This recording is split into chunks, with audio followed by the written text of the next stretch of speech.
to my live stream podcast. So, first of all, just in case no one told you today, you are loved and appreciated. So, you guys, I did a thing. I am sure many of you that follow me know that I retired on July 5th. So it's only been a week, but it is feeling pretty amazing thus far.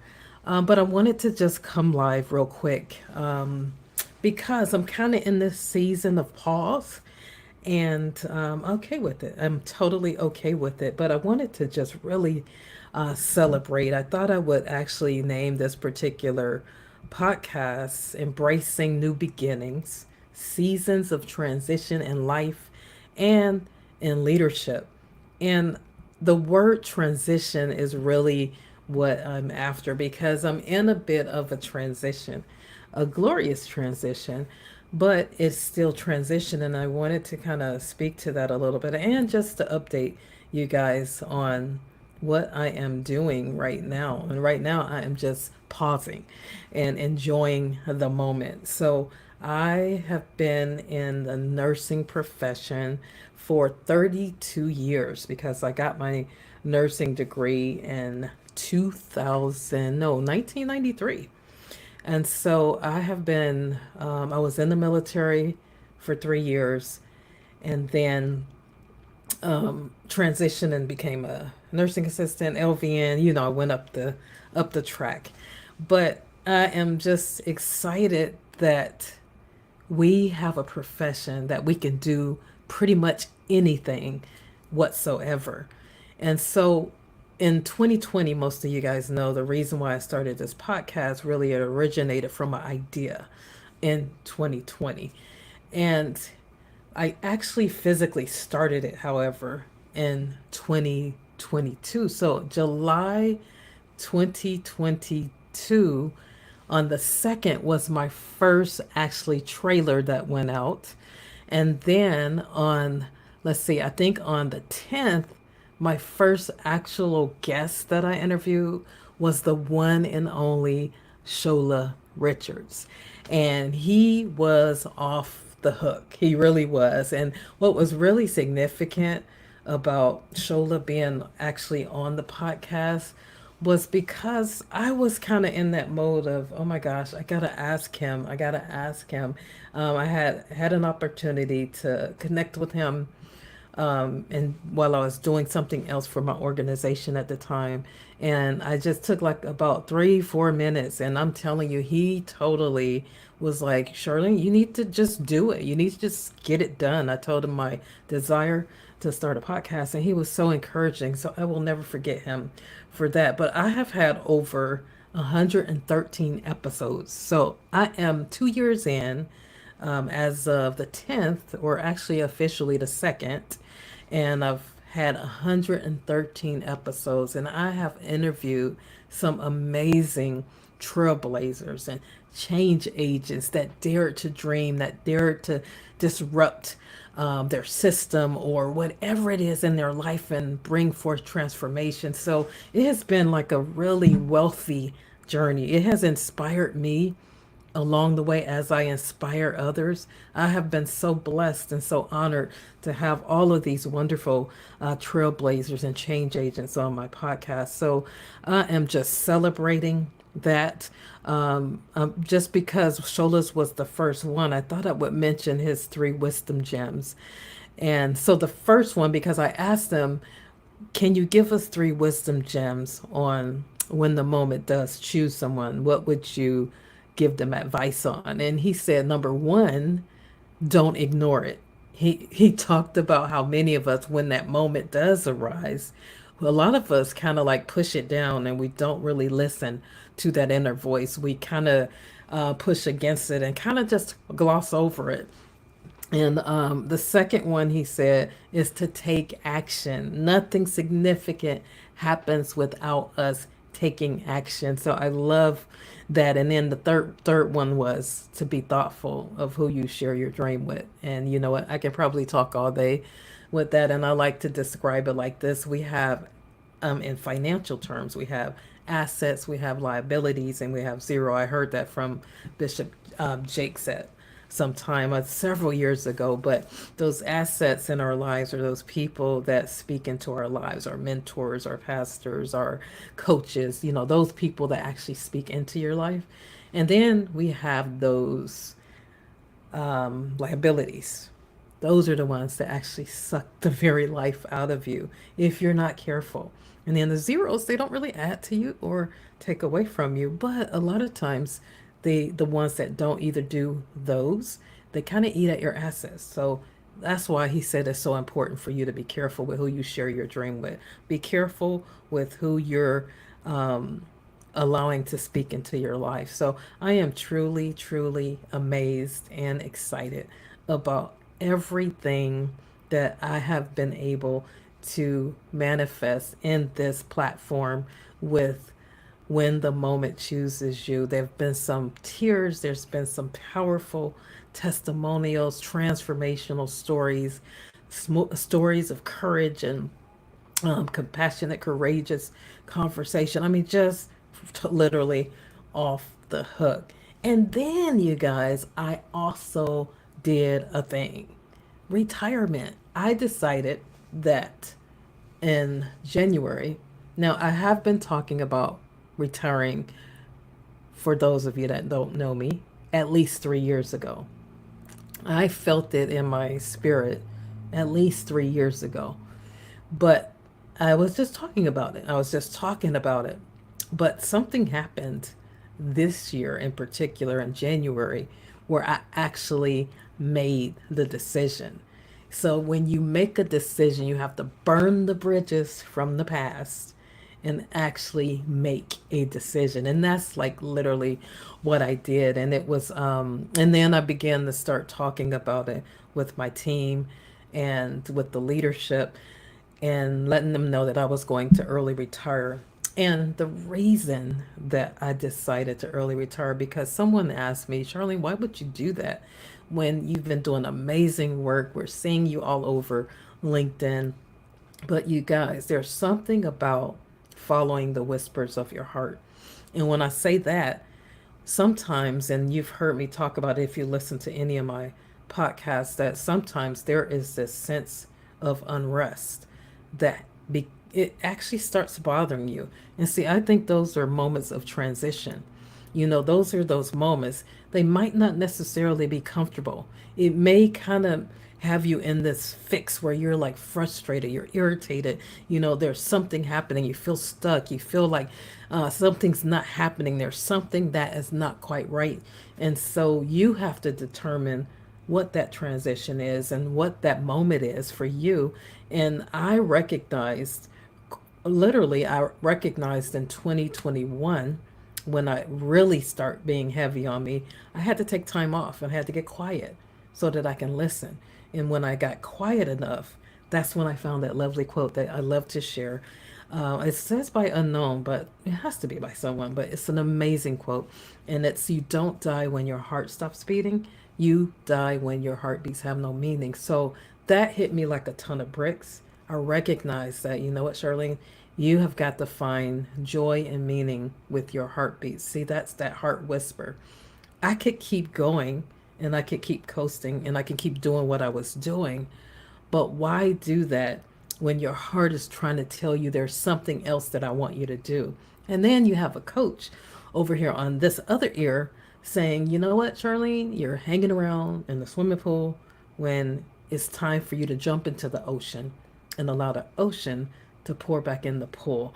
And so, with all of these different things speaking into my life, infusing my total being, I knew that what I had to do. But the hardest part for me was to actually say so long to my team, because I have been with my team for 23 years and I have been inspiring, empowering, transforming, helping to mentor, and all of that during my journey. And that was like the hardest thing to do. But I did notice something, you guys. Since I've been talking about it for so long, it made the transition a little bit better for me, because I think if I hadn't been declaring it, speaking it out, speaking it out in faith, I probably would, it would have been a little bit more of a really challenging separation. So I encourage you, those dreams that you have in your heart, those books that you've written, those programs that you want to start, those certifications that you want to get, start speaking about it, start speaking it out so that you can hear it for yourself. But I wanted to talk about some of the lessons that I learned throughout this transition and still learning, because I have a lot that I have to learn now in this new season. But I'm ready for it. I was thinking about it because I was 23 years in maternal child. And so there's a stage called transition, or a part of the birthing called transition. And that is the toughest part of delivery. Transition is when you're like almost, at 10 centimeters, and your contractions are extremely intense and they're shorter. Your contractions become shorter, and the duration of that pain point is longer. So that's when I parallel that into the birthing space of birthing dreams. A lot of times we're going through a lot of challenges. There's something that's really bothering you. It might even involve painful situations that you have to deal with, but it is the same type of thing. It is really an indication that there's something amazing that you are about to birth. And so transition is not necessarily easy, but it is necessary for us to grow. It's necessary for us to go to that next level. I like to say that I want to be the highest expression of myself. And so I don't mind leaning into the transition. It was not always that way, because it's extremely comfortable to just stay the same. It's actually comfortable to just keep taking what you're taking. If I never would have paused, I would have kept grinding, kept pushing through when there was something that was so significant that was trying to get my attention, so that I can pause and say, you know what, the rest of your journey, I want you to be able to be fully embraced in the well-being space, to make sure that other healthcare workers are paying attention to their well-being and their joy and their meaning while they're working, because the work, quite honestly, you guys, are not it's not going to get easier. So we have to get better. We have to prepare ourselves so that we can make sure that we're fully whole, so that we can be those highest versions of ourselves, so we can touch those that we are destined to impact.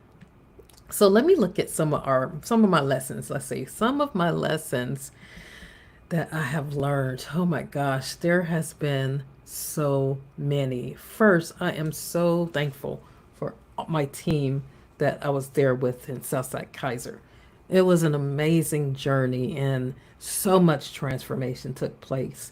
So many innovative ideas happened. I mean, I was one of those people that said, whatever I can learn, I want to learn it. And so I was constantly looking for different programs to help to actually build my leadership up. And so I'm so grateful, very, very grateful, because one of the things that I think is extremely important when you talk about lessons learned is you tapping into your passion, you finding out what that passion is. And I think it actually starts with self discovery. So it starts with you knowing who you are, knowing what you like, listening to your heart, so that you can actually integrate part of who you are into part of what you're doing. And so, since I love people, the people part is why I stayed as long as I do, because I love people. I love inspiring people. I love listening. I love being there for other people. I love allowing other people to know that, you know what, those aha moments, you are enough. You are more than what you think. You can do more than you think you can. So that tapping into your passion, I think, is a key lesson. I mean, I graduated in 19, what, I think it was 1993. And so that means that I have over 31 years of nursing and leadership experience. And these lessons that I learned along the journey were absolutely amazing. And especially, as a leader, as a nurse leader, as a Black nurse leader, I learned a lot of different wisdom gems that now I can pass down to those that I'm mentoring. One of the other lessons that I learned is how you have to find your voice. Whatever your voice is, you have to find it. That is what actually this podcast is all about, is you finding your voice and sharing your story. When I found my voice, then I began to start sharing my story. And then I recognized that, you know what, Charlene, you're on to something here. You found your voice and now you're inspiring other people to do the same thing. And so that's why I say you got to find your voice. Now, you finding your voice might not be for you starting a podcast or getting up speaking in front of people, but finding your voice is really finding out who you really are. Who are you when no one else is looking? How are you able to be while you're doing caring science principles? Who are you really? And so that's the part, your voice, your unique voice, because there's no one else. Just like there's no one else that has your fingerprint, there's no one else that has your voice print. There are certain voice prints that respond to certain things. And so there are certain people, I believe, that are attached to your voice. And so that's why I think it's so critical for you to find your voice. Don't be afraid to begin to start speaking up and then to speak to yourself, because the inner critic.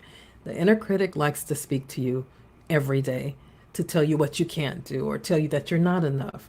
But I'm telling you, I keep saying that you have to allow the inner coach to begin to be louder than the inner critic.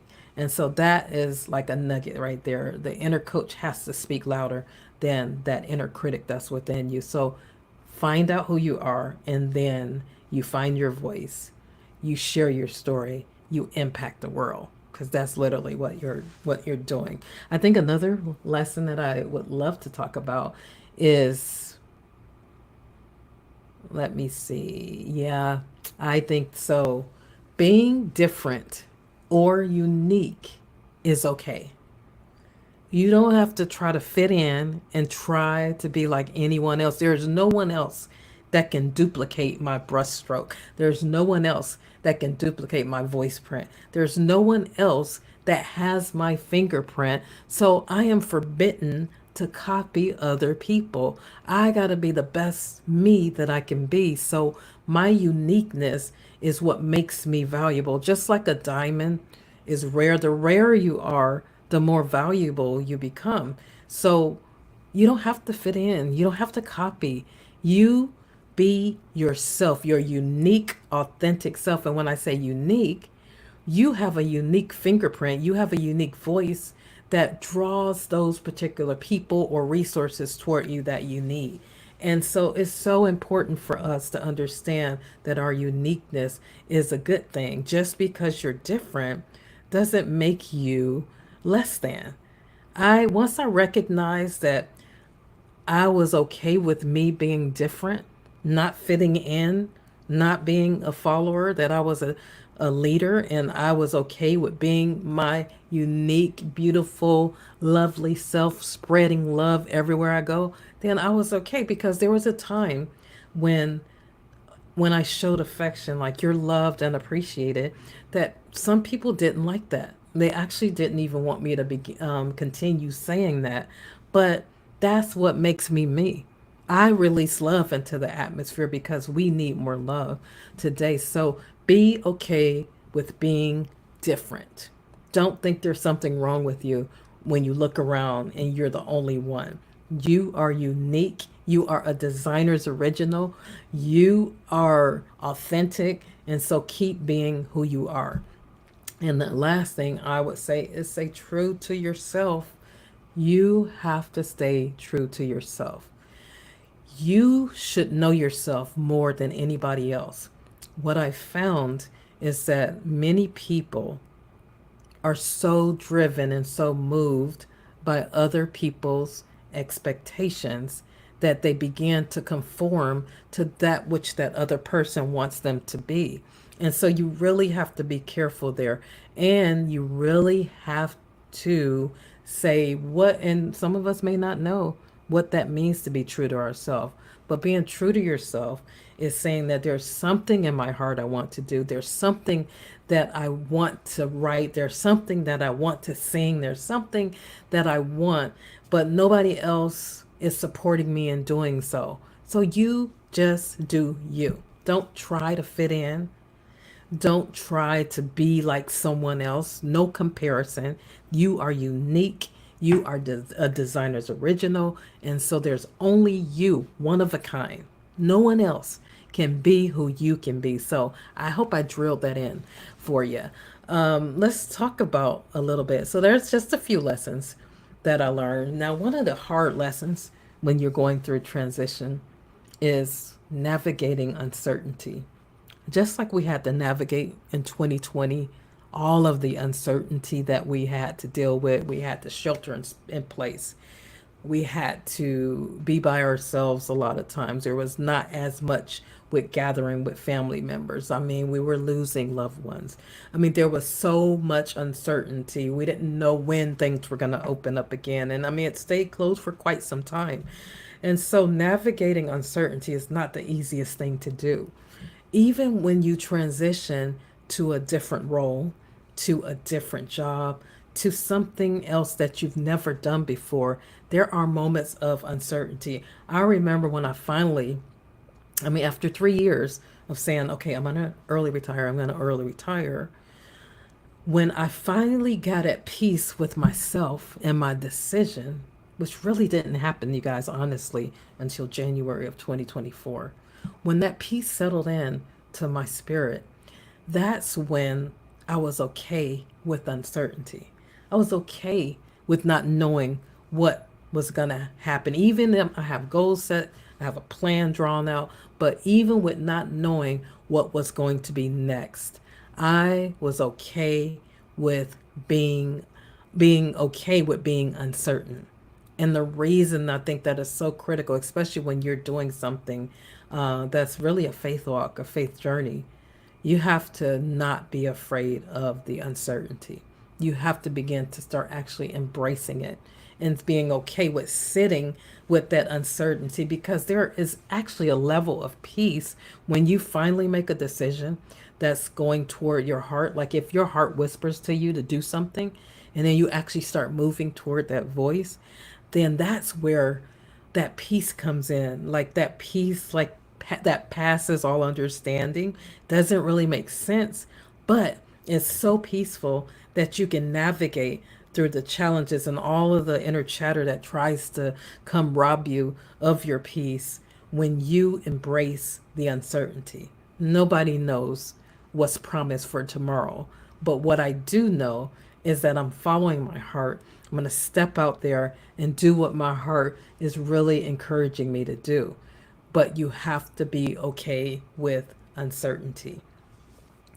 One other thing that I'd like to point out, and then I'm going to be done, is celebrating those milestones. Even if they're micro wins, you gotta just celebrate. Like one thing I did, I had to celebrate myself because to be speaking something into existence for 3 years and then for it to finally come to pass, that was like amazing. My last day, although I was sad in a sense that I'm not going to be able to pour into my team, but it was such a rewarding, exciting time as well because I've been building this momentum and preparing everybody that it was going to happen, that when it happened, it was a beautiful transition. And so I am so grateful that I had an opportunity. I got to be an exceptional leader, a heart centered leader for my staff for 23 years. I got to pour love into them. I got to inspire them. We had opportunities to touch lives that we never would have touched if we didn't go into the profession. So I celebrate those wins. I celebrate the fact that Caring Science in 2010 when my organization brought that in, that changed the trajectory of my life. I celebrate that I had the courage to start a podcast, to get in front of the camera and to share what was on my heart. I celebrate that. I celebrate the fact that I actually did it. I actually stepped away and I'm going to go into the deep, into the ocean to see what's there for me to do so that I can be an impact and make a difference in the healthcare system as we know it. So it is a beautiful journey. It is a wonderful journey, and I'm super excited about what's to come. So I just wanted to do a quick little check in. I didn't think it was going to be 25 minutes, but I was just checking in to just let you know all is well on my end. I've took the plunge. I'm very grateful. I can go through a whole list of people that I am extremely grateful for, the experiences I've had, the challenges that I've had, and all of that. But you guys will hear about that a little bit later. I am working on 2 books. I'm super excited. They're almost done. Um, and I'll be doing a consulting company. So I'll tell you guys more about that as well. I want to just be able to touch the lives. I've seen so many people transform. Described it when I was interviewing Nancy. I actually saw staff go from being wilted flowers with no hope to these beautiful, vibrant flowers full of passion and full of excitement. And seeing that transition changes you. It changes you because you know the tools that it takes to get them to that spot. So I am extremely excited for what's to come.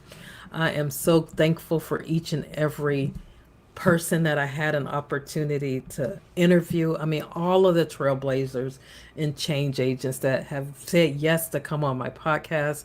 I am so grateful for each and every one of you. Your wisdom, you sharing your story has been phenomenal. And I get so much feedback from the listening audience about the different segments that you've shared. So thank you, thank you, thank you. And for my listeners, I so appreciate you. I would love for you to begin to start sharing and subscribe to my YouTube channel because I'm getting ready to kind of blow it up a little bit because I'll have a little bit more time to engage and to do some fun things at the same time. So make sure that you like this particular live podcast.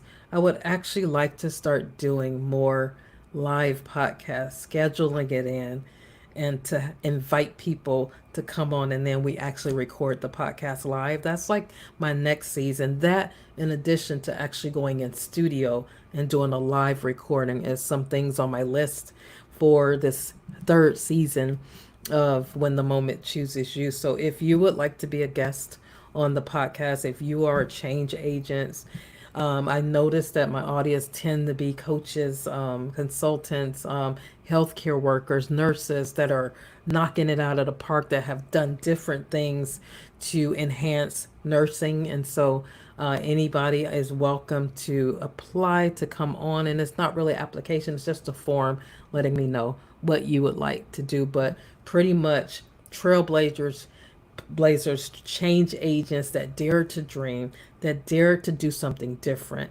That is who I'm after, because your story can inspire and transform other people's lives. So I want to thank you for listening and being a part of this live stream. Put some comments in there of what types of things you would like to hear on the podcast. And if you are interested in being on the podcast, I will put a form down in the link in this video so that you can send me a little message and let me know that you want to be a part of it. Thank you so much for listening.